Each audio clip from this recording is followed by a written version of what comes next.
की ते अविस्मरणीय क्षण होता तो. प्रत्येक भारतीयाची छाती अभिमानाने उंचावली होती व मने आनंदाने भरून गेली होती. कारण भारत हा चंद्राच्या दक्षिण ध्रुवावर सॉफ्ट लँडिंग करणारा जगातील पहिला देश ठरला होता आणि याचबरोबर भारतानं आपल्या अंतरिक्ष योगदानाच्या दिशेने उंच भरारी मारली होती. असं म्हणतात की विज्ञान ही अखंड चालणारी प्रक्रिया आहे आणि भारत त्यात एक एक पाऊल पुढे टाकत आहे. चांद्रयान-3 हे त्याच दिशेने टाकलेले भारताचे पुढचे पाऊल आहे. आता भारताचा पुढचा टप्पा मानव अभियानाचा आहे आणि यात जर का आपण यशस्वी झालो तर भारताच्या अंतरिक्ष इतिहासात मैलाचा दगड सिद्ध होईल. चांद्रयान-1 अभियानात सुरुवातीला अयशस्वी म्हणून हिणवले गेले तरी सुद्धा चंद्रावर पाणी असणे आणि त्याचे बाष्पीभवन या दोन गोष्टींची खातरजमा करण्यासाठी या मोहिमेचे मोठे योगदान राहील. या मोहिमेचे लक्षणीय यश म्हणजे चंद्रावर पाणी असेल तरच आपण अंतराळात पुढची मोहीम आखू शकतो. कारण परत येण्यासाठी हायड्रोजन व ऑक्सिजन यांचे वेगळीकरण करून इंधन तयार करणे आवश्यक आहे आणि म्हणूनच चंद्रावर पाणी आहे की नाही याचा शोध घेतला जात आहे. चांद्रयान-2 अभियानात देखील अपयशी म्हटले गेले तरी शास्त्रज्ञ ते मान्य करत नाही. कारण विज्ञानात अपयश नावाची गोष्टच अस्तित्वात नसते. यात शिकण्याची प्रक्रिया निरंतर सुरू असते आणि म्हणूनच मी म्हणेन कभी ना मानी हार हमने कभी ना हुए उदास. कभी ना मानी हार हमने कभी ना हुए उदास क्योंकि सबके आंखों में था विश्व में भारत का विकास, विश्व में भारत का विकास. आणि हाच उद्देश समोर ठेवत आपल्या इस्रोच्या शास्त्रज्ञांनी हे लक्षणीय यश मिळवले आहे आणि नक्कीच हे भारताच्या प्रगतीचे द्योतकच आहे असे मला वाटते.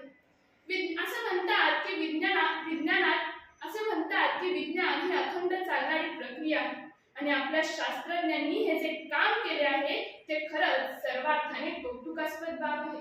अमेरिका, चीन, रशिया यासारख्या बलाढ्य देशांच्या कोट्यावधी डॉलर्सच्या अनेक खर्चांच्या मोहिमांतूनही जे साध्य झाले नाही ते आपल्या इस्रोच्या शास्त्रज्ञांनी पहिल्याच प्रयत्नात चंद्राच्या दक्षिण ध्रुवाला गवसणी घालणे हा एक सर्वार्थाने प्रत्येक भारतीयासाठी कौतुकास्पदच क्षण आहे.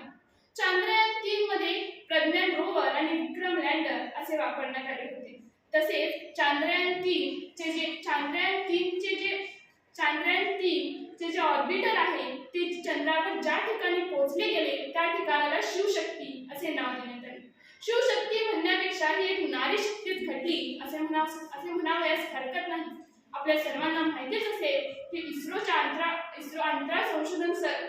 संशोधन संस्थेतील महिला म्हणजे रितू परिहार हिने एक स्त्री असून सुद्धा या मोहिमेचे अध्यक्षपद भूषवले आणि ही मोहीम यशस्वीपणे साकार केली आणि संपूर्ण जगाला दाखवून दिले की हम भी किसी से कम नहीं.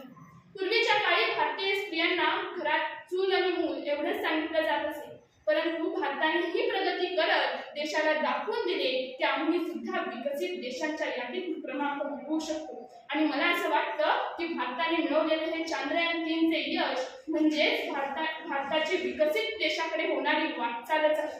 शेवटी जाता जाता आपल्या इस्रोच्या शास्त्रज्ञांसाठी एवढेच म्हणेन की भारतीय शास्त्रज्ञांनी चंद्राच्या दक्षिण ध्रुवी पहिले चांद्रयान-3 उतरविले. भारताच्या शास्त्रज्ञांनी चंद्राच्या दक्षिण ध्रुवी पहिले चांद्रयान-3 उतरविले. इस्रोच्या शास्त्रज्ञांनी चंद्रभूमीवर सुवर्ण अक्षरी भारत नाव कोरले.